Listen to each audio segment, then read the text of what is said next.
네, 오늘 말씀은 예레미야서 49장 7절로 22절의 말씀입니다. 에돔에 대한 말씀이라. 만군의 여호와께서 이와 같이 말씀하시되, 대만에 다시는 지혜가 없게 되었느냐? 명철한 자에게 책략이 끊어졌느냐? 그들의 지혜가 없어졌느냐? 드단 주민아, 돌이켜 도망할지어다. 깊은 곳에 숨을지어다. 내가 에서의 재난을 그에게 닥치게 하여 그를 벌할 때가 이르게 하리로다.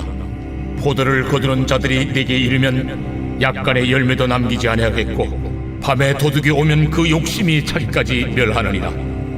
그러나 내가 에서의 옷을 벗겨 그 숨은 곳이 드러나게 하였나니 그가 그 몸을 숨길 수 없을 것이라. 그 자손과 형제와 이웃이 멸망하였은즉 그가 없어졌느니라. 내 고아들을 버려도 내가 그들을 살리리라. 내 과부들은 나를 의지할 것이니라. 여호와께서 이와 같이 말씀하시니라. 보라, 술잔을 마시는 습관이 없는 자도 반드시 마시겠거든. 네가 형벌을 온전히 면하겠느냐? 면하지 못하리니 너는 반드시 마시리라. 여호와의 말씀이니라. 내가 나를 두고 맹세하노니 보스라가 놀램과 치욕거리와 황폐함과 저주거리가 될 것이요, 그 모든 성읍이 영원히 황폐하리라 하시니라. 내가 여호와에게서부터 옳은 소식을 들었노라. 사절을 여러 나라 가운데 보내어 이르시되, 너희는 모여와서 그를 치며 일어나서 싸우라. 보라, 내가 너를 여러 나라 가운데에서 작아지게 하였고 사람들 가운데에서 멸시를 받게 하였느니라. 바위 틈에 살며 산 꼭대기를 점령한 자여, 스스로 두려운 자인 줄로 여김과 내 마음의 교만이 너를 속였도다. 내가 독수리같이 보금자리를 높은 데에 지었을지라도 내가 그리로부터 너를 끌어내리리라. 이는 여호와의 말씀이니라. 에돔이 공포의 대상이 되리니 그리로 지나는 자마다 놀라며 그 모든 재앙으로 말미암아 탄식하리로다. 여호와께서 말씀하시니라.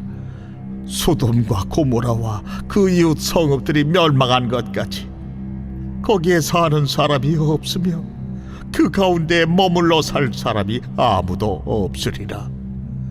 보라, 사자가 요단강의 깊은 숲에서 나타나듯이 그가 와서 견고한 처소를 칠 것이라. 내가 즉시 그들을 거기에서 쫓아내고 택한 자를 내가 그 위에 세우리니 나와 같은 자 누구며 나와 더불어 다툴 자 누구며 내 앞에 설 목자가 누구냐? 그런즉 에돔에 대한 여호와의 의도와 대만 주민에 대하여 결심하신 여호와의 계획을 들으라. 양떼의 어린 것들을 그들이 반드시 끌고 다니며 괴롭히고 그 처소로 황폐하게 하지 않으랴. 그들이 넘어지는 소리에 땅이 진동하며 그가 부르짖는 소리는 홍해에 들리리라. 보라, 원수가 독수리같이 날아와서 그의 날개를 보스라 위에 펴는 그 날에 에돔 용사의 마음이 진통하는 여인같이 되리라 하시니라. 아멘. 네, 우리가 어제는 암몬을 봤고요. 또 암몬도 굉장히 높은 지역에 자리를 잡고 있는 나라라고 말씀을 들었는데, 에돔이란 나라도 지리적으로 산악지대에 위치하고 있는 나라인 거죠. 16절에 보면 에돔 족속을 부를 때 바위 틈에 살며 산 꼭대기를 점령한 자라고 이야기하고 있죠. 그러니까 독수리같이 보금자리를 높은 곳에 지은 자라는 이야기도 있습니다. 그러니까 지리적으로 산간 지역이면 뭐가 발전할 수밖에 없냐면, 물론 뭐 어제도 들었지만 뭐 이렇게 지리적으로 높에 있으면은 풍요를 누릴 수 있고요. 더하여 건축술이 발전할 수밖에 없지요. 그래서 평지에 짓는 것보다 산악 지역에 뭔가 건축을 세우는 것이 어렵고, 단순히 건축만 올리는 것이 아니라 건축을 위해서 또 살아야 되는 그 환경들을 위해서 다방면으로 발전할 수밖에 없는 나라였다는 거죠. 그러므로 에돔이란 나라는 지혜의 대명사가 되었어요. 특별히 에돔은 에서, 그렇죠? 야곱의 형인 에서의 족속이었죠. 그래서 7절에 보니까 대만이라고 나오고 있어요. 대만은 에돔성을 대표하는 도시이고요. 지혜를 대표하는 성입니다. 대만이라는 곳이 대표적으로 드러나는 성경이 있어요. 성경이 어떠냐면 욥기서에 나오고요. 욥기의 3명, 욥의 3명의 친구 중에 엘리바스라는 사람이 바로 대만 사람입니다. 그래서 7절 그 대만의 지혜가 어디 있느냐, 그의 명철한 자에게서 책략이 어디 있느냐 하면서 이렇게 시작을 하고 있죠.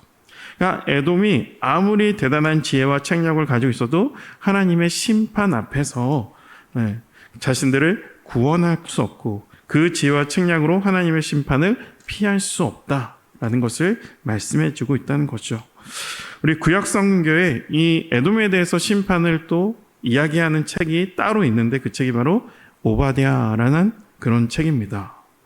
이 오바댜서의 1장 3절에서 4절을 보면요. 제가 읽어드릴게요.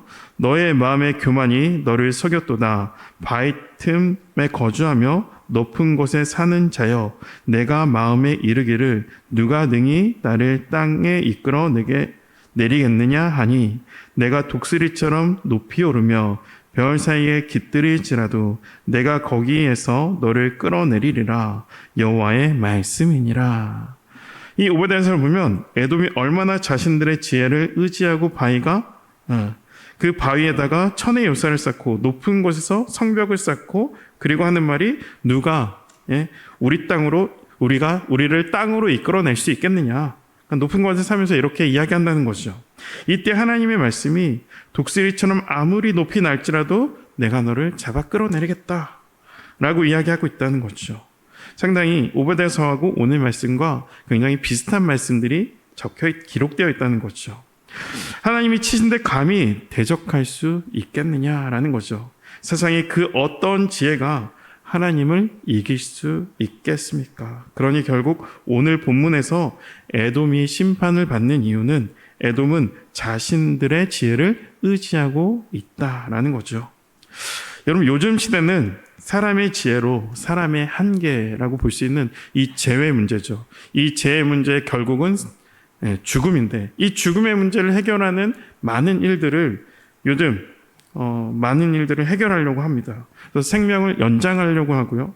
그래서 약으로 자신의 약으로 자신을 연장하고 또 노화가 되는 것을 방지하려고 또 약을 또 개발하고 있고, 정말로 미국의 정말 부자들은 그 약을 많은 돈을 들여서 하루에 계속 먹고 있다고 하더라고요.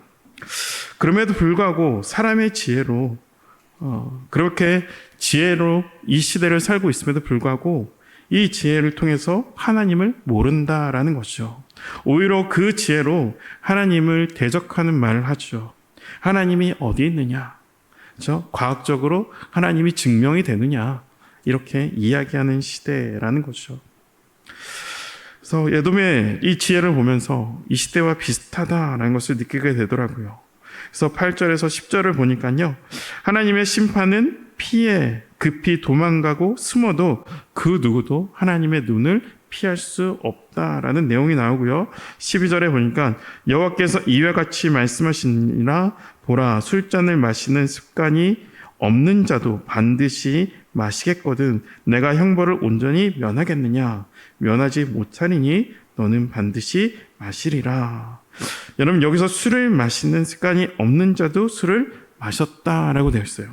이 의미는 바로 술을 마시는 습관이 없는 자들이 바로 이스라엘 백성이라는 거예요. 하나님의 말씀대로 살아가는 이스라엘 백성들도 하나님의 진노의 술잔을 받아 마셨는데 하물며 내가 어떻게 이 술잔을 피할 수 있겠느냐 이야기하는 거죠. 그래서 너는 반드시 마시리라 하면서 너의 심판이 확정되어 있다라는 것을 에돔에게 하나님께서 말씀하고 있죠. 그래서 에돔의 심판이 확정적이라는 뜻을 날 수 있고요. 19절 하반절에 나와 같은 자가 누구며 나와 더불어 다툴 자가 누구며 내 앞에 설 자가 누구냐. 이 말씀에는 하나님을 대적하여 스스로 높아진 모든 인생 전부 에돔처럼 심판을 받게 된다라는 뜻이죠. 지혜를 의지하는 자, 재물을 의지하는 자, 권력을 의지하는 자, 명예를 의지하는 자, 그 어떤 사람이든 하나님을 의지하지 않는 모든 자는 에돔처럼 된다라는 거죠. 그리고 다시 16절을 보면 에돔이 독수리에 비유하고 있어요. 높은 곳에 보금자리를 만들어 하늘을 날아가는 독수리처럼 자신을 표현하는데 22절을 보면 진짜 독수리 같은 분이 하나님이시라는 걸 알게 됐죠. 보라, 원수가 독수리같이 날아와서 그 날개를 보스라 위에 펴는 그 날에 에돔의 용사의 마음이 진통하는 여인과 같이 되리라 하시니라. 그러니까 에돔이 마치 독수리처럼 세상에 무서운 것 없이 살아가고 있는데 진짜 독수리 같은 하나님이 에돔을 향해 날개를 펴니까 그날에 에돔의 용사가 진통하고 있다라는 것을 알려주고 있죠. 오늘 우리의 모습이 바로 에돔과 같지 않은지 우리는 점검해 볼 필요가 있는 겁니다. 우리 역시 에돔처럼 살아가고 있죠. 예수를 믿으면 그래도 어느 정도 가진 것 있어야 되고 또 자녀들에게 크게 바라는 건 없어도 그냥 남들 하는 만큼 했으면 하는 우리 마음, 세상에서 좀 괜찮은 사람이 되라는 자녀들에게 하는 우리의 말, 바로 누구 이야기인가? 바로 나의 이야기고 바로 에돔의 이야기죠. 그렇다고 아이들에게 공부를 시키지 말라 이 말은 아니고요. 바로 내가 에돔이란 걸 이해하는 거죠. 세상이 원하는 기준에 따라 또 학교를 진학해야 되고 직장을 가져야 되고 사회의 시스템 가운데 살아야 되는 건 어쩔 수 없죠. 그럼에도 불구하고 내가 에돔이라는 새 사실을 알게 되면 주님, 제가 에돔입니다. 하나님, 나를 불쌍히 여겨주시옵소서 회개하면서 하나님의 자비와 은혜를 또 긍휼을 구하게 되고요. 이런 나를 구원하실 구원자를 우리는 찾게 되어 있습니다. 내가 잘 되고 또 자녀가 잘 돼야 하나님께 영광이다. 여러분, 이거는 복음이 아닙니다. 오늘 말씀 11절에요. 내 고아들이 버려도 내가 그들을 살리리라. 내 과부들은 나를 의지할 것이라. 여러분, 에돔에서 유일하게 고아와 과부는 하나님을 의지하고 있다는 거죠. 지혜를 자랑하는 시대의 고아와 과부와 같은 자들은 하나님을 의지하고 있습니다. 결국 에돔의 심판에서 살아남은 자들은 고아와 과부였다는 거죠. 에돔과 같은 나, 그리고 에돔과 같은 시대를 우리는 살아가고 있는데 이 에돔과 같은 시대 가운데 우리가 의지할 것은 바로 에돔의 죄를 짊어지고 십자가에서 죽으시고 부활하신 예수를 의지해야 됩니다. 에돔을 거부하고요. 하나님을 붙잡을 때 고아와 또 과부와 같은 우리에게 하나님이 나의 아버지가 되시고 예수님이 나의 신랑이 되어 주십니다. 우리가 삶에 어떤 문제를 가지고 하나님께 나아가 기도합니다. 그리고 해결받았습니다. 그럼 이제 끝난 건가요? 얼마 안 가 또 다른 문제가 생기고요. 또다시 그 문제가 해결되고 계속 문제의 연속으로 우리는 마주하게 되는 삶을 삽니다. 여러분, 이전은 세상을 바라보며 제가 이번 주 수요일날 나누려고 하는 말씀인데요. 갈라디아서 6장 14절에 내게는 우리 주 예수 그리스도의 십자가 외에는 결코 자랑할 것이 없으니 그리스도로 말미암아 세상이 나를 대하여 십자가에 못 박히고 내가 또한 세상에 대하여 그러하니라 라고 사도는 고백했습니다. 세상이 나를 십자가에 못 박았고 나 또한 세상을 십자가에 못 박았다 고백하는 거죠. 세상과 나는 완전히 남이다 고백하는 거죠. 세상이 나를 버렸다. 그러므로 나는 세상에서 고아와 과부처럼 되었지만 그러나 나 역시 세상을 버렸다 고백하는 거예요. 세상이 나를 버린 것, 나는 그것에 대해서 하나도 무섭지 않고 두렵지 않고 하나도 아쉽지 않고 부럽지 않다. 마치 장기하라는 가수를 아는지 모르지만 그 가수가 부럽지 않다는 노래를 하거든요. 그러니까 부럽지 않다는 거예요. 세상의 모든 것을 보며 부러워하는 것이 아니라 예수를 바라본다는 거죠. 나에겐 복음이 있습니다. 나에겐 예수님이 계십니다. 그래서 예수님이 나의 아버지시고 나의 신랑이기 때문에 터져나오는 고백이 나는 우리 주 예수 그리스도 십자가 외에는 결코 자랑할 것이 없습니다. 이 사도의 고백이라는 거죠. 오늘 저와 또 여러분의 고백도 이 사도의 고백을 나의 고백으로 삼아 또 오늘 하루를 잘 살아내는 우리 한날이 되시기를 축복합니다. 우리 같이 기도하겠습니다. 살아계신 하나님 아버지, 또 오늘 본문의 말씀을 통해 우리가 에돔이라는 사실을 다시 한번 되새기고 발견하게 됩니다. 이 세상에서 높은 자리에 서고 싶고 이 세상에서 남부럽지 않게 살고 싶은 욕망이 우리 안에 있음을 보게 됩니다. 또 도무지 부인할 수가 없습니다. 그러나 내가 하나님의 백성이기에 이런 나를 그냥 두지 않으시고 십자가에 예수님 곁으로 우리를 인도하시니 감사합니다. 비록 이 땅에서의 우리 삶이 어렵고 힘들고 그래서 걱정과 근심과 염려가 끊임없이 있어도 나를 붙잡고 계시는 분이 있음을 우리가 기억하게 하셔서 십자가에서 예수 그리스도가 계시기에 이 모든 순간 앞에 감사할 수 있고 기뻐할 수 있는 성도의 삶이 될 수 있도록 우리를 인도하시고 우리의 가운데 성령의 충만함을 부어 주시옵소서. 다시 한번 주님을 높여드리며 감사드리며 예수 그리스도 이름으로 기도합니다. 아멘.